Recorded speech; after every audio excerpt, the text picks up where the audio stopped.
Let's talk about your NSL journey, because I'm curious when the idea of playing in this particular league started to take root for you.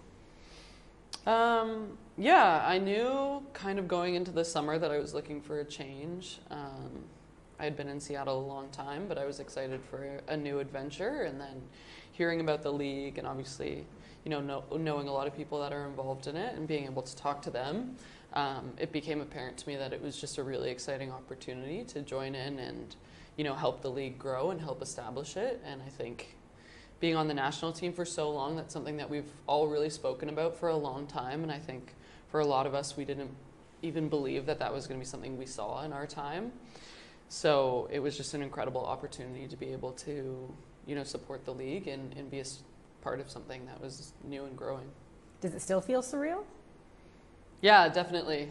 And I think once we actually take the pitch, especially in Toronto, and being able to have my family there, I think it'll be just an incredible experience for me to understand that we're behind Canadian fans and being supported by Canada. I think it's just something so different than what we've been used to, unfortunately. But I think fortunately for us, the time is now.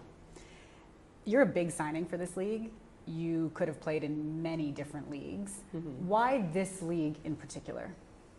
Yeah, I think I've seen a bunch of different leagues throughout my career, and I've really enjoyed my time in them. But for me, I wanted to take a different role, and a leadership role, and understanding that I could have a really big impact here, and knowing that it's part of the legacy that I want to leave as a player and part of my purpose and what I, have been striving to do, and the whole national team has been striving to do, is to change the landscape for women's soccer in Canada. And so I think this was just another opportunity to do that, to leave my legacy, and support the league and really push it to get to the level that we all envision it to be in a really short amount of time.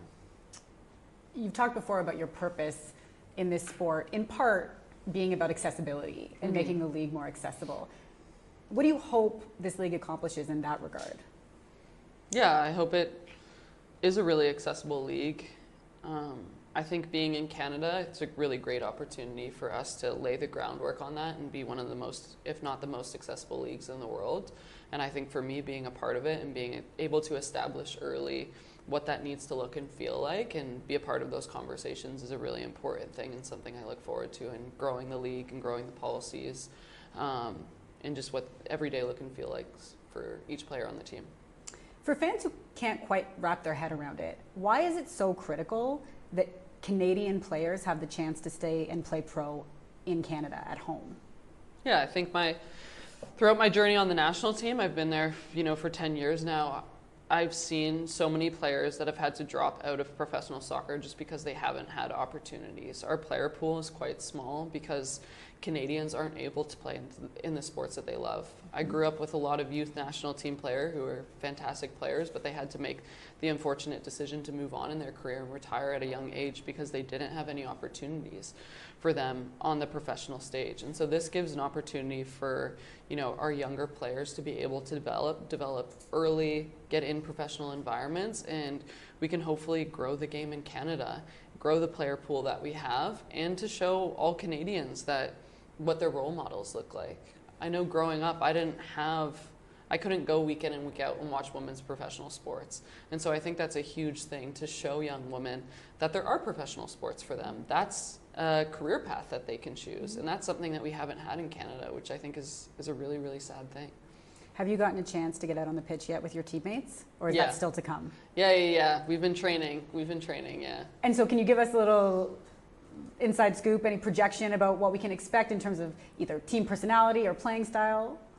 Yeah, I think we have an amazing group of players. I'm really excited with what our coach Anya has put out, the playing style that she wants to create. I think from our team, we're really looking to love the ball, which is the type of style that I like. I like to keep the ball, have fun with it, be creative, be a disciplined team. I think we're going to be really exciting to watch. We have some really fantastic young players that have a lot of flair and have a lot of fun to them.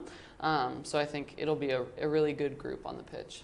Do you find yourself naturally falling into a mentor role?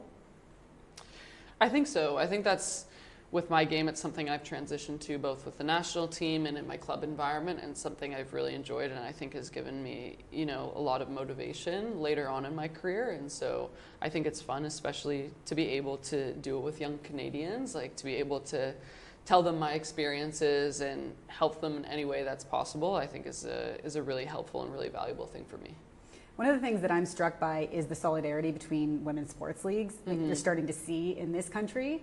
PWHL most notably, but even the new WNBA franchise that's coming to Toronto. Are you feeling that sort of solidarity? Yeah, I mean, I love supporting. I'm like such a big PWHL and WNBA fan, and so I hope that we can, gather our resources across leagues, really create that open line of communication and really leverage each other, because I think it's just such an exciting time for women's professional sports. I love seeing the atmosphere around the PWHL. I was lucky enough to go to a game not only in Seattle but in Toronto, and just seeing the environment's incredible, and I hope that that's something that we can create on the soccer pitch as well. So I think it'll be really fun to really come together as these leagues and create a lot of excitement around women's professional sports. You're playing in the first ever NSL game in Vancouver at BC Place. Do you give thought to what that moment might feel like, being able to walk out there and play professionally at home? Yeah, I think I've thought about it. I think about my first time stepping on the pitch at BC Place with the Canadian national team, and so I think it's going to be such a fun experience to do that as a professional team in Canada. I don't think the moment will sink in till I'm on the pitch or even after I've gotten off the pitch. But yeah, I think it's just such a cool opportunity for Canadians, for Canadian fans, and for our players. Like, I know a lot of them, they've never played at BC Place, and so for them to be able, they've watched so many games there, for them to be able to step on the pitch, I'm just really excited for them as well. My last question. Every good league needs good rivalries, and you are already out here chirping Toronto. What's with the Toronto hate? Your family's from Toronto, no? I love Toronto so much. But Vancouver does have my heart now. I'm a West Coaster at heart, and so I know growing up there was that West Coast East Coast rivalry, and I tried to defend Toronto so badly, and now I've like moved to the dark side, the not dark side, I don't know. But I think it could just be a fun battle. I have some teammates, previous teammates on the team, and so I think it's just fun to create a little banter. Get ready for that Vancouver-Toronto game. Quinn's coming. Yeah, watch out. Thank you. This was awesome. Yeah, sweet. All right, cool.